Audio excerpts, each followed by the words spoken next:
G'day everyone, I'm Ebony Bennett. I'm Deputy Director at the Australia, and welcome to the launch of Climate of the Nation for 2021 and to our webinar series. Thanks so much for joining us today. We've got close to 2,000 people registered, which is very exciting, so it should be a good one today. I'd like to begin by acknowledging that I live on Ngunnawal and Ngambri country and pay my respects to elders past and present. Sovereignty was never ceded, and this always was and always will be Aboriginal land. And caring for country is obviously a key part of tackling climate change. And we know that Indigenous peoples the world over are some of the people who are on the front lines suffering the impacts of climate. The Australia Institute is aiming to do these webinars at least weekly, but sometimes like this week we have more than one. So make sure you head on over to australiainstitute.org.au/webinars to find the details for all of those. And just a few tips before we begin today to help things run smoothly. If you hover over the bottom of your Zoom screen, you should be able to see a Q&A button. You can type in questions there for our panel and also upvote questions and make comments on other people's questions. A reminder to please keep things civil and on topic in the chat or we'll boot you out. And finally, a reminder that this discussion is being recorded. If you have to duck out for any reason, you'll be able to find it up on the Australia Institute's YouTube page a little bit later. Well, what a week it has been, and it's only Wednesday, Lemon. So if you're following the news, you'll know that not only are the climate headlines are almost on par with the COVID headlines, which says quite a lot in the midst of this pandemic.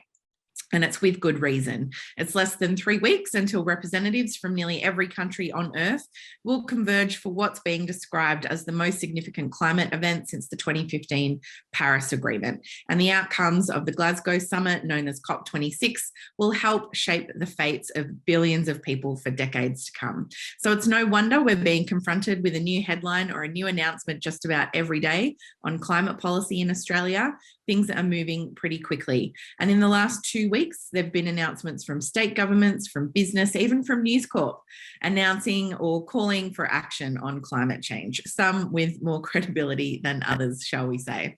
So today we're here to find out what Australians think and want when it comes to climate change and climate action. And to launch our report, we are honoured to be joined this morning by the Honourable Chris Bowen, Shadow Minister for Climate Change and Energy. We're also joined by Ben Oquist, Executive Director of the Australia Institute, and Richie Merzian, Director of the Australia Institute's Climate and Energy Program. You might have spotted him on ABC Breakfast this morning talking about some of the results.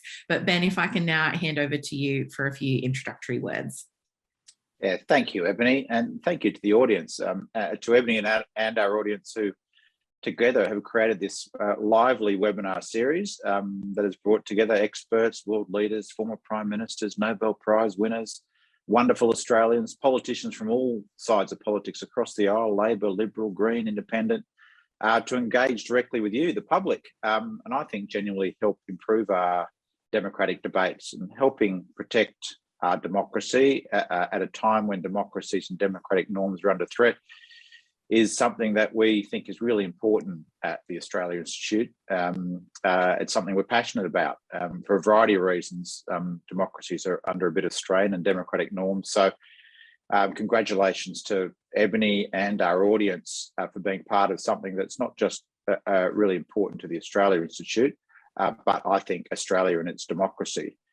Today, importantly, thank you, Chris Bowen, Shadow Minister for Climate Change and Energy, for launching this report and for the important speech you're about to give. There's the report. Thank you, Ebony. Before I formally introduce Chris, I thought I just might add to Ebony's comments briefly, because it's not just been a week, it's been a year for climate announcements, which is unsurprising when we were told by Antonio Guterres, the UN Secretary General, that 2021, there really isn't much left of it, is the make or break year for climate.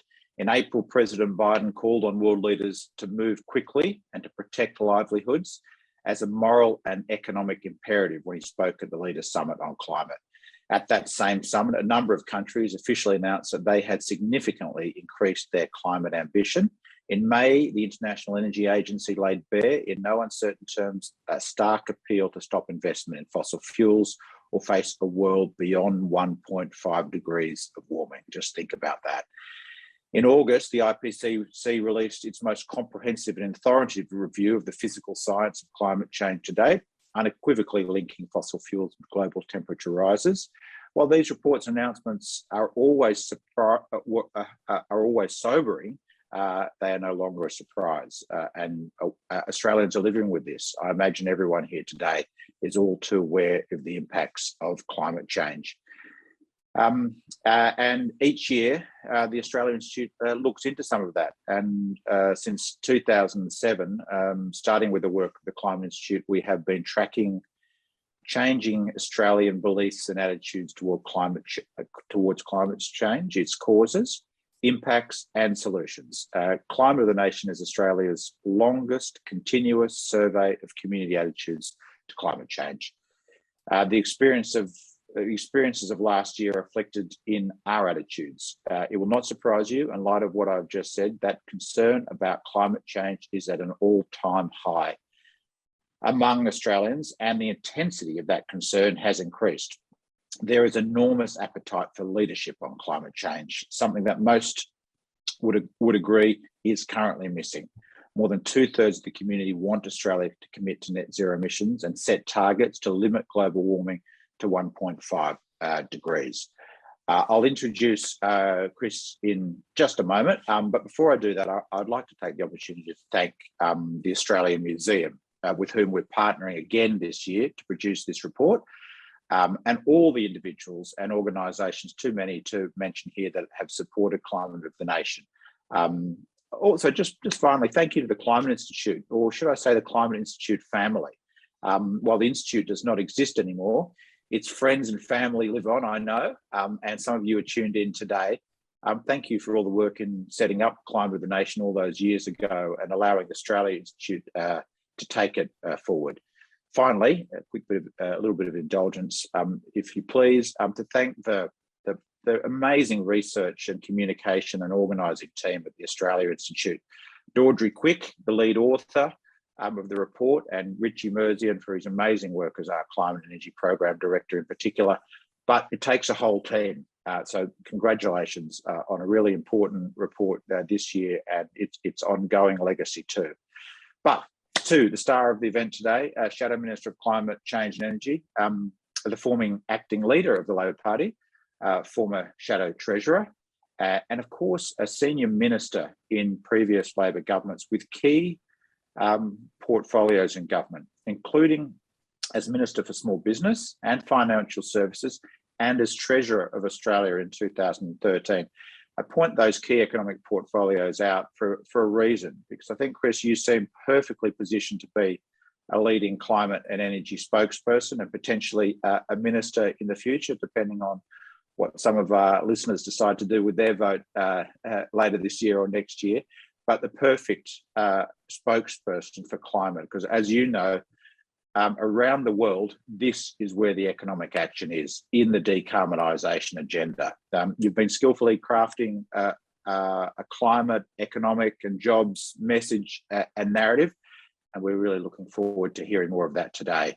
In an Institute webinar in April, you said we are lacking on climate is national leadership from the very people who are meant to provide it. I'll let Chris elaborate on that and also on the ideas that his party has for an alternative to the current climate policies or lack thereof in Australia. Thank you, Chris. Well, thanks very much for that warm introduction, Ben. And I'm joining you from the lands of the Gadigal people of the Darug Nation, and I pay my respects to their elders, past, present and emerging. And I do want to thank the Australian Institute for giving me the honour of launching this very important report today, the Climate of the Nation report. This report, as you said, is the longest continuous survey of community attitudes to climate change across Australia. And it's been a key part of measuring changing community attitudes, but also and importantly, informing advocates of the change of arguments which are finding support in the community as we build the case. Now, there are new and very important records across this poll, and I'll get to those during my remarks. But the most important thing that this report confirms for me is that Australians know the way forward and want to seize it. They want a government without the bizarre fascination and determination of holding Australia and Australians back from embracing the opportunities of a transition to a renewable economy. And they want a government which sets sustainable and a supportive framework to get on with it. This report has also affirmed yet again just how far out of touch the Morrison-Joyce government is with the Australian people, and particularly with people in rural and regional Australia who pay a massive price for climate change and who can be significant beneficiaries of well-designed policies to tackle climate change. So back to some of the results in the poll. 3 in 4 Australians are concerned about climate change, and this is the highest level since the survey began a decade ago. They're concerned about the impacts that we've seen in recent years, intensifying bushfires, droughts and floods, and they actually want to do something about it. 7 in 10 are considering a switch to an electric car and their homes as well electrifying, but the lack of a policy framework or incentives from the government is a consistent barrier. And happily, despite the government engaging in continuous toxic identity politics of dividing rural and urban Australians, this poll shows regional Australians stand united with their compatriots in the cities for their want in climate change action, their want of climate change action. Now, this, of course, is the great lie of this government. Scott Morrison sneers about inner city wine bars, but Australians from all over the country know that acting on climate change is both an environmental imperative and an economic opportunity. The top location for rooftop solar uptake in New South Wales isn't Double Bay, it's Dubbo. In Sydney, it's not Mossman, it's Marsden Park. In Queensland, it's not Brisbane, it's Bundaberg. But we know, despite these heartening results, we have a long way to go still. We can't rest on our laurels. We can't assume that the debate has been won. Despite the government's disarray and dysfunction right now, they will unite before an election on the one thing they can all agree on, the need for a dishonest scare campaign on climate. And they'll be aided and abetted by their preference buddy and campaign financier, Palmer the Pest. So we must relentlessly and with laser-like focus prosecute the case that the world's climate emergency is Australia's jobs opportunity. Our opponents have never seen a scare campaign or a dishonest representation they didn't love. We all know about the $100 roast, Whyalla being wiped out and the death of the weekend. But they also never miss an opportunity to use a current event through twisted logic to argue against transitioning to renewables. Almost any development you can think of will be used to argue for a delay in the transition to a renewable economy. When the coal-fired power station at Callide was shut due to an explosion, Matt Canavan found a way to argue that this was a reason for more coal-fired power. He even heroically managed to claim that this was a, quote, real test for Labor. When Texas suffered a catastrophic energy failure in the midst of a deep freeze, wind energy was blamed, despite an independent inquiry finding that poor maintenance of gas-fired power stations was the main cause. And of course, as Europe has been engulfed by an energy crisis, caused in no small part by spiralling gas prices, the usual suspects have alleged that this is all due to Europe's commitment to net zero emissions by 2050. And as certain Liberals fall over themselves to convince their electorates that they really are different to those other climate change denying Liberals and Nationals, remember that the alleged modern Liberals have engaged in this dishonest scaremongering with alacrity. Josh Frydenberg has led the sophistry on the economic costs of action on climate change. Dave Sharma participated in the denigration of electric vehicles. And Tim Wilson, the new appointee to the portfolio, is the same guy who campaigned for Australia to, and I quote, recognise the reality and leave Kyoto, and scaremongered that a 45% medium-term emissions reduction would be economy wrecking. These are the same guys. Not only do these alleged modern Liberals have exactly the same voting record as Barnaby Joyce, George Christensen and Matt Canavan, they've happily engaged in the demonisation of renewable energy when it suited them. But slogans and scaremongering has long been the currency of choice for this government, led by the best of them all, Morrison himself. He too has had a 5 minutes to midnight conversion to at least a nod in the vague direction of climate change action as it has become more fashionable. He appears to change his tune on the most important policy challenge of our time as quickly and easily as he changes football teams. Now, none of this predictable politicking by our political opponents means, to be clear, that we should reduce our level of ambition. But it does mean that we must relentlessly prosecute the case that action on climate change is not only an international obligation, but it's also an imperative in our own national economic interests. As our opponents run scare campaigns about the economic cost of climate action, we must point out that actually good climate policy creates jobs and cuts power bills. The world's climate emergency is Australia's jobs opportunity. And this is particularly the case in the regions. The regions which have powered Australia for so long will keep powering us in a renewable economy. A case in point, the billion-dollar hydrogen manufacturing facility in Gladstone announced just this week, and the jobs-rich offshore wind sector, which will provide thousands of jobs in the traditional energy hubs of the Latrobe Valley, the Hunter Valley, central Queensland, for example. And the minerals and metals industries, feeding demand for lithium, zinc, nickel, and copper, green steel and aluminium in a decarbonising global economy. The international politics of climate can sometimes be a little esoteric and feel detached from people's lives. Now, to be clear, anything less than committing to net zero emissions by 2050, legislating that commitment, and significantly improving our medium-term targets is a cop-out at COP that sells the Australian economy short. And I'll continue to highlight that no matter what happens in coming days. When you're busy getting food on the table, making sure that kids are doing their homework or trying to pay off a mortgage with stagnant wages, COP26 is probably not what's keeping you up at night. So again, we must bring the arguments in favour of acting on climate change back to why it's in the best interests of Australians. Those keen on perpetuating a kind of culture or identity war about climate paint it as a rich person's hobby.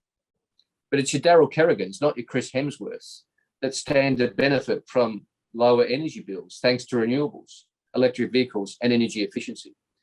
The top 10% of income earners spend just 4% of their income on energy costs, but it's more than double that, over 10% for the bottom 10% of income earners.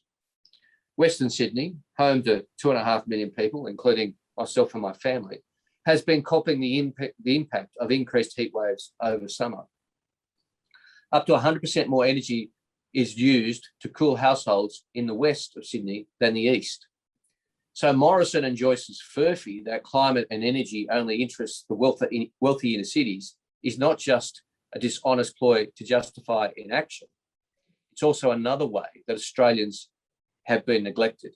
And in fact, and I don't say this lightly, betrayed. Electric vehicles are one of the technologies where they've gone beyond the do-nothing category into the actively undermine to the detriment of Australian households and businesses category.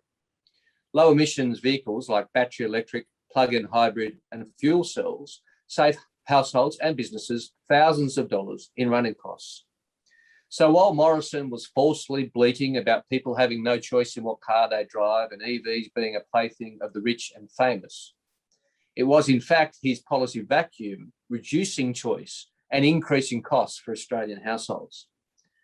As we know, less than 1% of car sales in Australia are electric, compared with 15% last month in the United Kingdom, and of course, over 70% in Norway. And Australian families and businesses are missing out on the massive ongoing savings of electric vehicles. Your average EV is about 70% cheaper to run than its petrol equivalent. And that surges to 90% if it's powered by rooftop solar. But thanks to an openly hostile environment towards electric vehicles, upfront costs have stayed high and choice has remained limited in Australia. While you can pick from over 130 models in the United Kingdom, Australia has only 31, with less than half of them being available for under $65,000.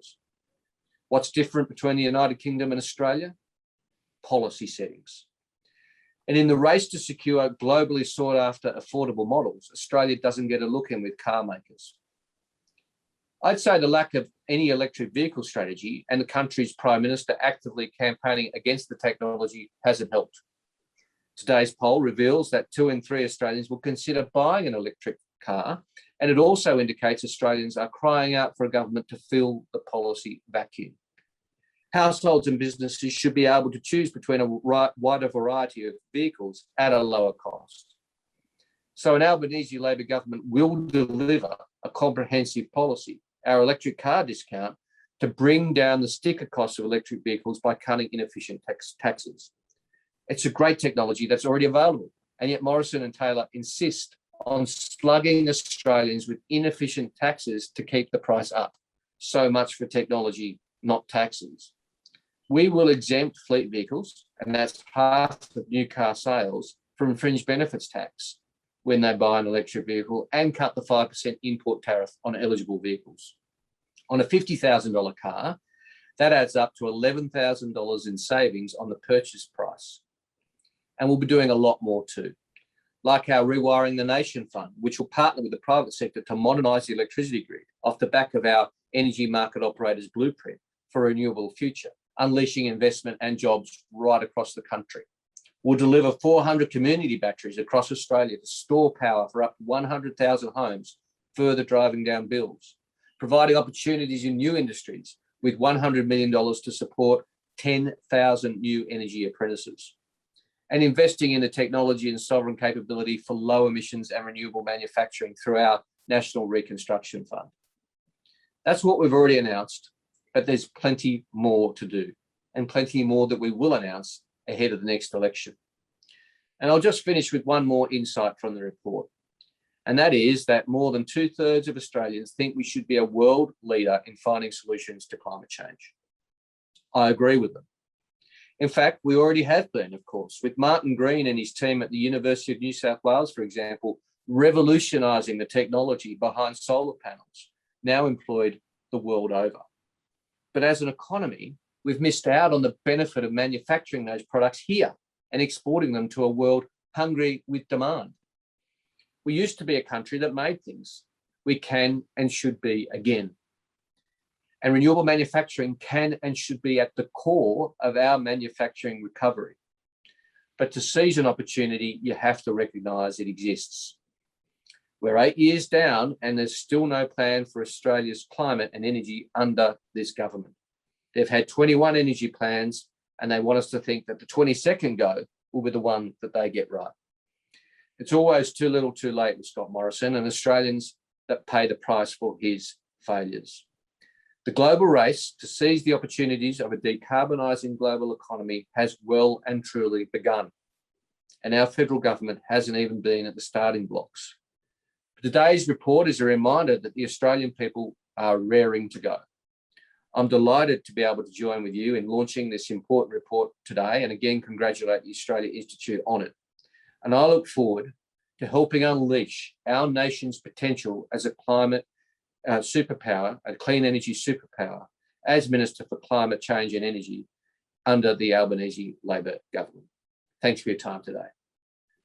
Thank you so much for those remarks, Chris. And again, thank you for joining us today. It's really exciting to be presented with an alternative to climate policy in Australia, because as you've said, and as our report says, Australians are just, crying out for some leadership and some stable policy in this area. I just want to stick with some of the results that you touched on from Climate of the Nation, showing that 2/3 of Australians agree that Australia should be a world leader in finding the solutions to climate change. And more than that, about 70% think that Australia should set targets and implement domestic action to limit global warming to 1.5 to 2 degrees. I guess with all of that in mind and people wanting a more ambitious 2030 emissions reduction target, can you just take us through again what you think the Australian government should be taking to the Glasgow Climate Summit in November? So I think three things. Firstly, a commitment to net zero by 2050. That's just the bare minimum. It's the no-brainer. It's the essential starting point. Secondly, that commitment should be legislated. It should be the law of the land, as so many other countries have done. The United Kingdom in 2018, for example, and that was legislated in their case on a tripartisan basis, almost a unanimous vote of the Parliament. And finally, increase the medium-term ambition. We've got 26 to 28% is our country's 2030 target at the moment. Now, that was Tony Abbott's target. Tony Abbott is, of course, a climate change denier. And it was designed specifically, clearly and openly to match the United States. The United States has left us in their wake since then. So there must be an increase in the medium-term target. Now, unfortunately, I'm not representing Australia at Glasgow. I'd love to be, but I'm not. So I can't set the medium-term target for the country at Glasgow. But if the government doesn't, then we will outline our roadmap to net zero by 2050 with a strong medium-term ambition well before the next election. But to be honest, I want to give the government maybe one last chance and some room to get it right, and let them nominate a figure at Glasgow. But it's got to be much better than 26 to 28. They've got to improve their medium-term ambition. And if they don't, we'll outline our roadmap well before the next election. Net zero we're committed to, legislating we're committed to, and we will provide a roadmap to get there, which is strong and ambitious as it should be. Thanks, Chris. Richie, I wonder if I just might come to you next. New South Wales recently announced a 50% by 2030 target and called on Australia and the federal government to adopt a stronger target. What do you think is going to happen at Glasgow, and is our 2030 target going to be ambitious enough? Hopefully is the answer. So yes, New South Wales basically projected that they'll reduce emissions by 50% over this coming decade, but then went a step further and actually locked that into a target. Now, we understand that the federal government might project that it will meet and beat its target of 26 to 28%, which hasn't been increased over the last 7 years, but it's not necessary that that they're going to lock that into a target either. And that's what Glasgow is all about. Glasgow is actually marking the 5-year anniversary of the Paris Agreement. It's been delayed a year like the Olympics, but ultimately it's about increasing that short-term impact, because the science, the IPCC have come back and said we're going to hit 1.5 degrees of global warming. We've already hit that bumper rail in the Paris Agreement. We all need to be doing more, especially countries that haven't upped their ambition. As Chris mentioned, Australia's target was similar to the US. The US are now halving their emissions. The New South Wales coalition government suggested that maybe the Australian government should do the same. That is actually what's required at Glasgow, halving emissions. And Climate of the Nation 2021, and I've got my hard copy as well, so I'm going to show that off too, shows that it's popular. Just a little bit over the majority, 53% want to see Australia take forward a more ambitious 2030 target. And secondly, 60% of Australians want to see Australia adopt a net zero pathway similar to what the IEA set out in actually limiting global warming to 1.5 degrees. And that also means no new coal mines and no new gas fields. Thanks, Richie.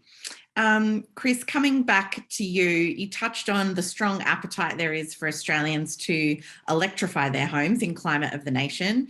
That's electric vehicles, switching over their household appliances to electric. And as we heard last week, we did a webinar with Saul Griffiths, electrifying our households we can slash emissions and energy prices. You touched on EVs and the policies Labor has in incentivising and driving electric vehicle uptake. Can you just elaborate on other policies you might have, the rewiring fund that you mentioned, those other incentives, and how important electrification of everything is going to be as we decarbonise? Well, electrifying everything and then making electricity generation renewable, they're the two things that must be done. Electrifying everything that can be electrified and then making that energy generation renewable. And of course, the big task there, and I see it as a massive opportunity for the country, is storage, because our opponents say the wind doesn't always blow and the sun doesn't always shine, which I think is about as sensible as saying the rain doesn't always fall, so therefore we shouldn't drink water. We store water in dams. We can store renewable energy in batteries, in pumped hydro and hydrogen. That's the key, building that storage capacity.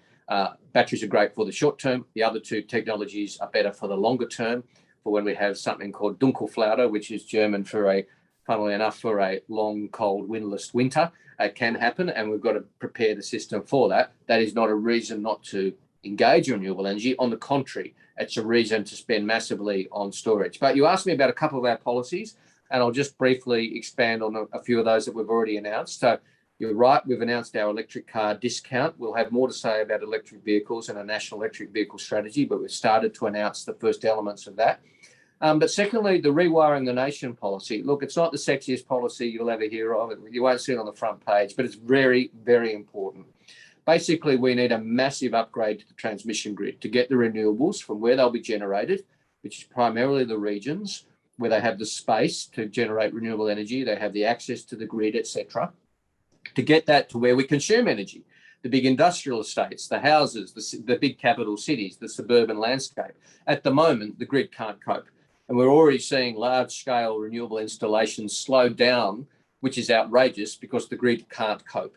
So we need to fix that. And so we're going to need billions of dollars of investment in the electricity grid. It doesn't come cheap. You know, one small extension of the grid or one strengthening of the grid comes very expensive. So we'll have the $20 billion fund to invest in the grid, to upgrade the grid so we can implement the ISP, which are the projects which have already been identified as necessary to strengthen the grid, to get the energy from where it'll be generated into where it'll be used much more efficiently. And I think that's really a key. It's a big policy difference between us and the incumbent government. The second one I'll just mention briefly, just to pick one, is you referred to community batteries. I've talked about the storage challenge and what I said, the storage opportunity. Now, community batteries are a part of that. We have a great opportunity as well as a challenge in Australia. 1 in 4 Australians' houses have solar panels on the roof, which is, you know, a remarkable national achievement. No thanks to the federal government, thanks to the renewable energy target in Australian households and some state policies. But 1 in 60 has a battery. So 1 in 4 has a solar panel, 1 in 60 has a battery. That's a massive gap. And we need to improve storage. Community batteries are a part of that because while battery costs, I'm confident, will come down, it's going to be a while before they're economic for many, many families who just can't afford the big upfront cost of a battery for their house. A community battery, which will be the size of a car down at the local park perhaps, will enable solar houses to feed in their surplus energy during the day and then feed it back out at night when they're home cooking and need the lights on and the solar panels have ceased to contribute. They can actually store in a community facility. The other good thing about that policy is it's not just houses with solar that can participate. For a small cost, a couple of dollars a week perhaps, a family which doesn't have solar panels, maybe they're renters, maybe they live in a shady area, they can still feed out at night without feeding in because there's likely to be surplus energy in a battery in the evening. Some estimates are that up to 30% of Australian households, for whatever reason, won't be able to get solar panels. They'll still be able to participate in the renewable revolution if there's a community battery available to them. For, as I said, a very affordable fee, they'll be able to participate in that storage mechanism. There's some of the policies we've already announced. As I said in my remarks, we've got a lot more to do. We're not resting on our laurels, but we have already announced very substantial policies in the climate change space. Thank you. I know there's a lot of people in the comments who particularly were asking about renters there, so I appreciate that detail on how community batteries can help with that. I wanted to move on now, Chris, to the Business Council of Australia, which this week did something of a backflip and called for 46 to 50% reduction in emissions by 2030. I'm sure you remember as well as I do, it was the BCA that called Labor's 45% target economy wrecking a mere 2 years ago with no modelling to back up that claim. And indeed, Australia Institute research at the time showed the costs to the economy were minimal. I mean, how frustrating, obviously it's good that they've backflipped, but how frustrating is that now that they're calling for that stronger target? Right. Oh, have I lost Chris there? Obviously quite frustrating, Ebony. Yes. Ben, I might come to you on this one, actually, just knowing that the Australia Institute at the time did a lot of research unpacking that myth and the deceptions of the BCA in making that claim. How big was that of an issue at the time, and how important is it now that the BCA has changed its tune? Yeah, well, like a lot of people woke up on Saturday morning and didn't know whether to gloat, choke or throw up when we saw the Business Council of Australia declare that not only was 45% no longer economy wrecking, there was modelling, they'd produced modelling, which we haven't actually seen the full details yet, so I'm looking forward to that, to show that the 46 to 50% target by 2030 was a good thing. Now, of course, all acknowledgements of past, all flips in favour of stronger climate action should be welcomed. It's a necessary good thing if we're going to achieve higher ambition. And It's disappointing that some people are already out there in the papers today saying that's too high a target and we can't meet it. We need to be lifting the level of ambition and encouraging others to do more. And so encourage the Business Council of Australia to do more, to represent its members' interests better and the economic prosperity of Australia better. And while they haven't admitted that they were wrong in 2019, at least they've backflipped on their rhetoric and their approach. But it is important that we all keep our eyes wide open for what any organisation or any government says about their targets, because targets are one thing, but it's the policies to back them up that is key. And I think whether it's a government adopting net zero by 2050, as they're set to do in the coming days, or the Business Council of Australia now advocating for, you can see Chris trying to get his connection back on there. We look forward to having him back on there in a second. As I'm sure, are there over 1,100 of you who are tuned in today to this webinar. So welcome to all of you. We're enjoying the discussion while we wait for Chris to get back online.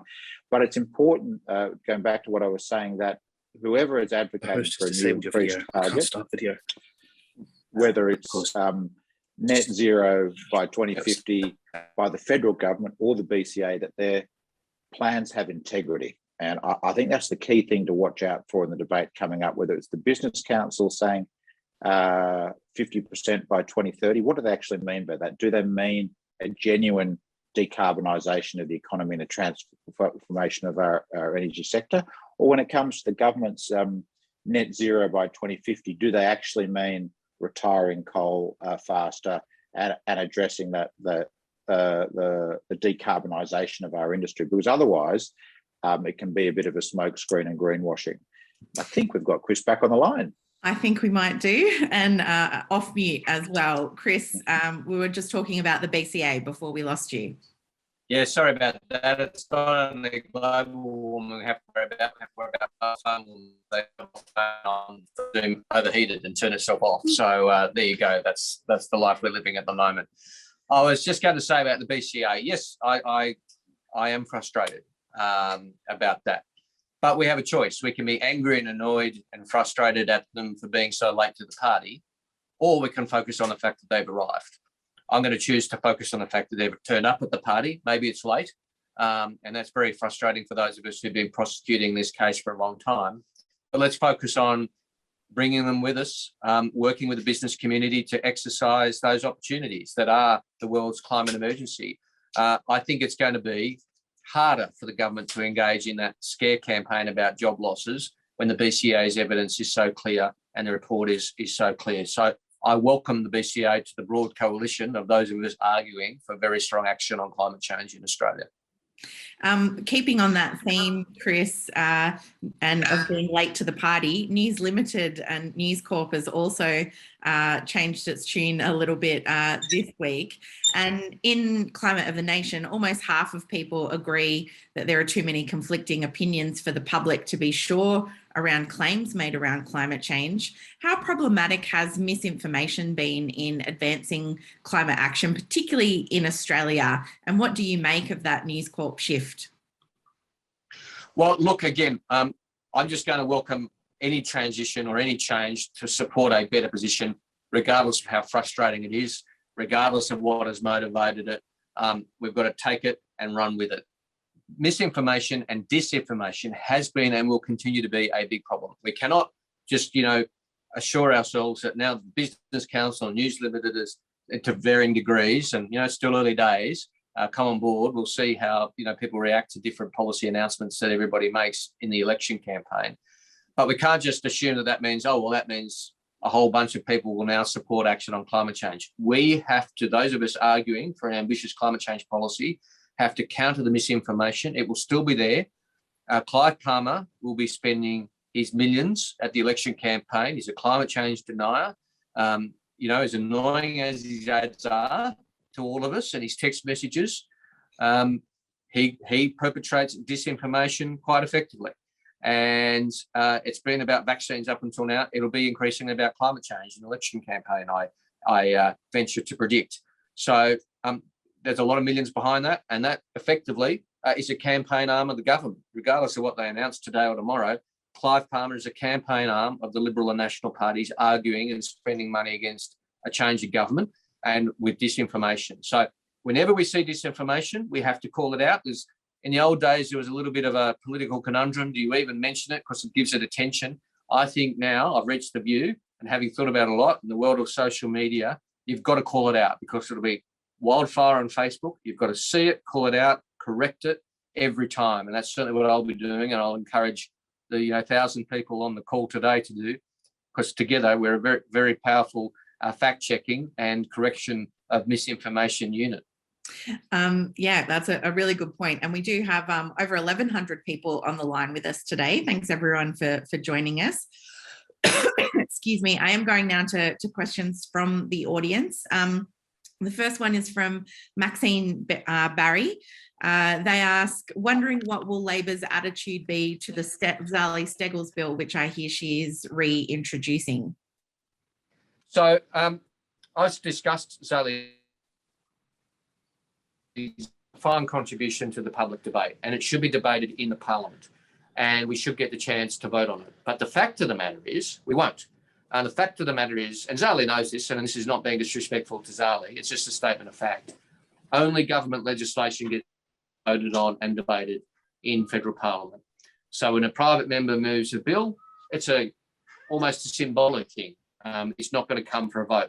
It could come for a vote if the government allowed it on for a vote. And this comes to my point earlier about these so-called modern Liberals.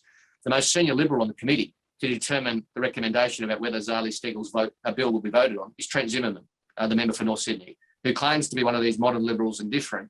He's recommended that Zali Steggall's bill not come up for a vote as the government's representative, and it won't come up for a vote. We won't get the chance to vote for it. I'll tell you what, though, we will get the chance to vote for a climate change bill introduced by me as climate change minister under an Anthony Albanese government that'll commit Australia to net zero by 2050. It'll legislate for it, and it'll outline key mechanisms to get there. We would legislate early on coming to office, and I say this with no disrespect to Zali Steggall, because I think she's a very fine contributor to the debate. Only a minister moving legislation is what changes the law in the country. As a Minister for Climate Change, I would move legislation, we'd pass the bill, and the country would finally get on with it. The next question is from Gregory Olson. He says the Federal Environment Minister, Susan Ley, has approved 4 coal mine expansions in the last month. How can we stop this outrageous assault on the climate and her abrogation of the findings of the federal court case, I think that's the Sharma case, which had found that she had a duty of care to protect young people from the climate crisis? Well, I think Susan Ley has indicated she intends to ignore that court case. So what you need, whether it is this, to give a general answer, whether it's specifics of this question or other questions about what more can be done, I'm sorry, I'm going to give you one answer: change the government. Richie, I might come to you just to follow up on that. Obviously, the IEA pathway talks about no new coal and gas. How significant is it that we might be headed towards a net zero commitment while Australia is still planning to expand gas and coal projects? They don't really gel. You can't commit to net zero by 2050 and pretend like everything can continue like normal. We can't have a clean energy transition while we're growing the problem. And that's why the International Energy Agency is being clear: net zero by 2050, avoiding dangerous climate change. That means no new coal and gas. 66% of Australians in Climate of the Nation agreed that they don't want new coal mines going forward. So we're seeing that support translate. The same thing in terms of banning internal combustion engine vehicles. We saw again, strong support for a majority supporting a limit by 2035 as well. So we're seeing a desire to actually limit the growth of fossil fuels and begin to phase them down. That needs to go alongside a net zero by 2050 plan.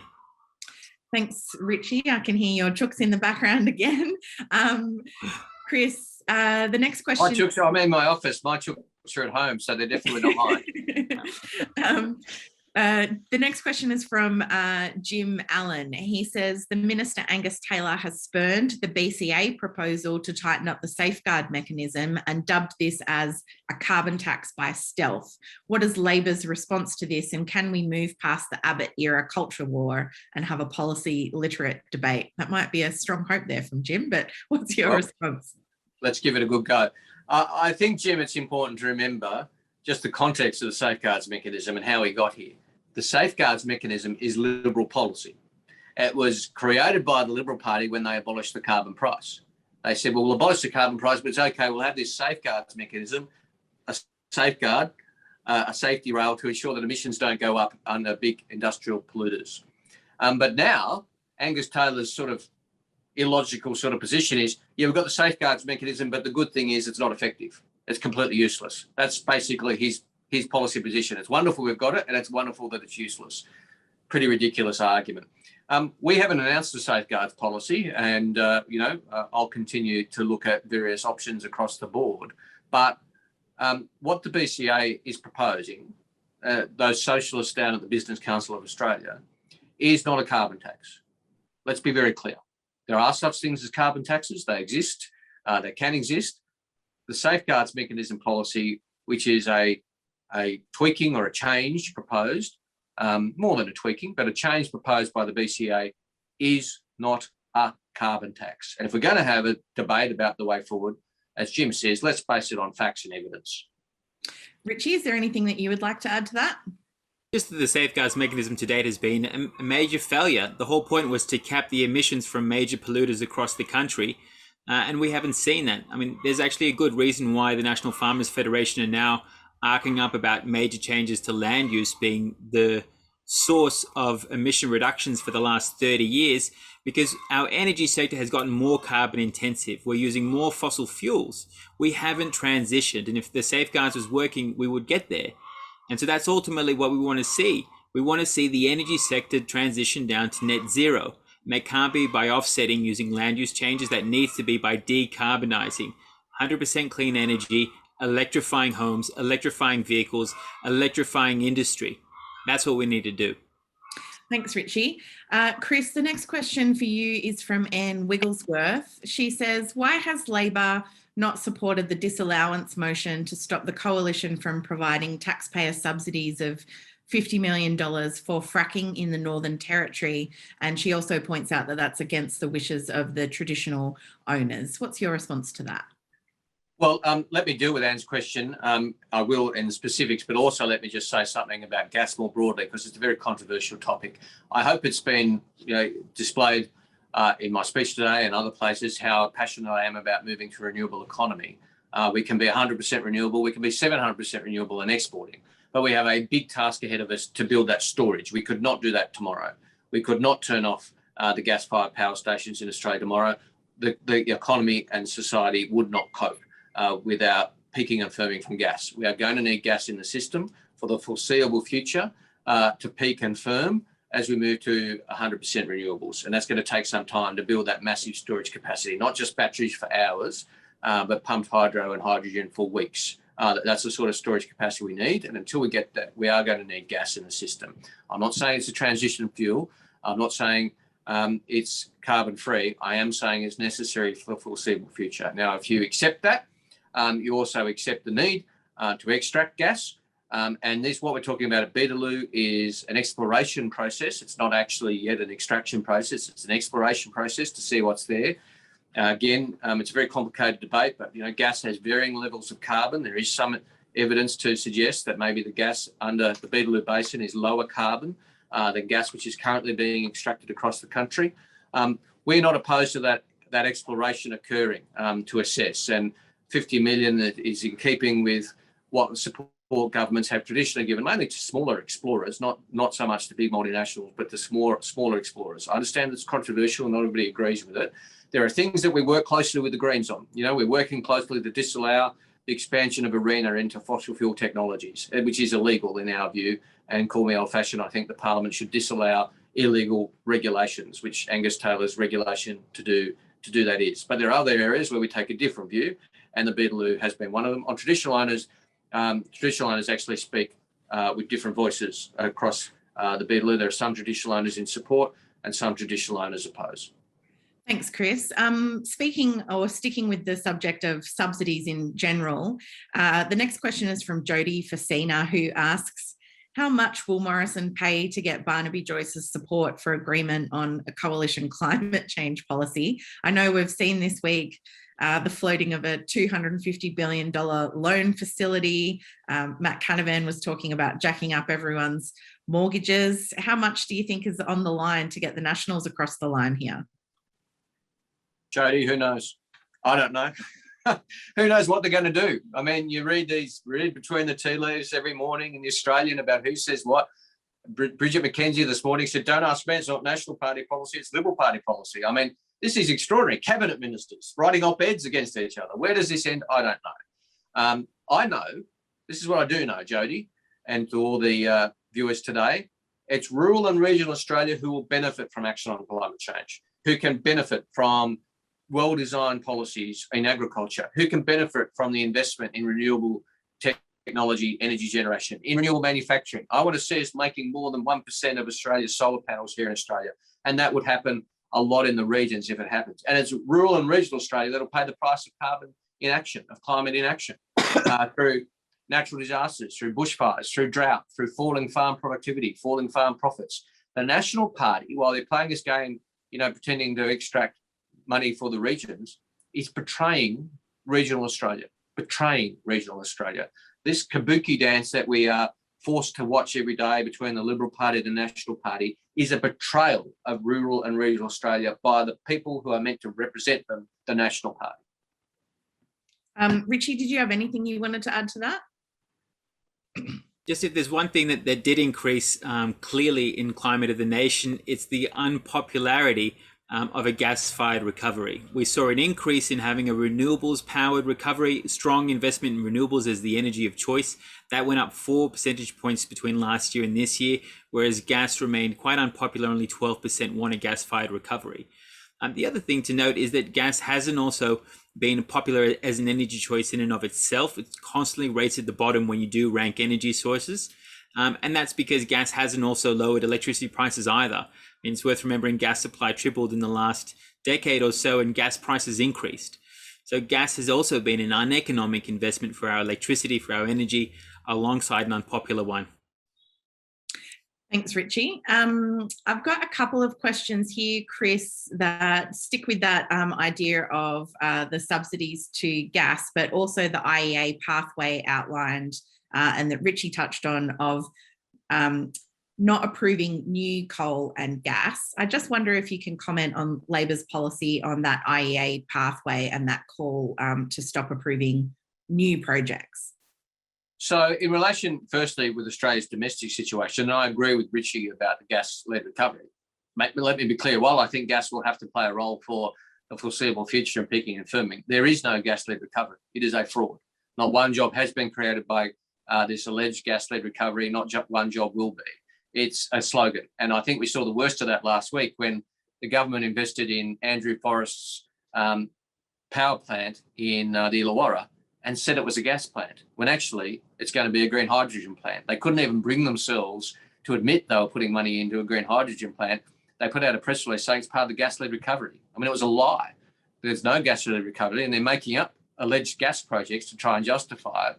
In relation to new gas and coal in Australia, firstly, in our view, there won't be any and shouldn't be any new gas-fired power or coal-fired power stations built in Australia, and don't need to be, certainly not by the private sector.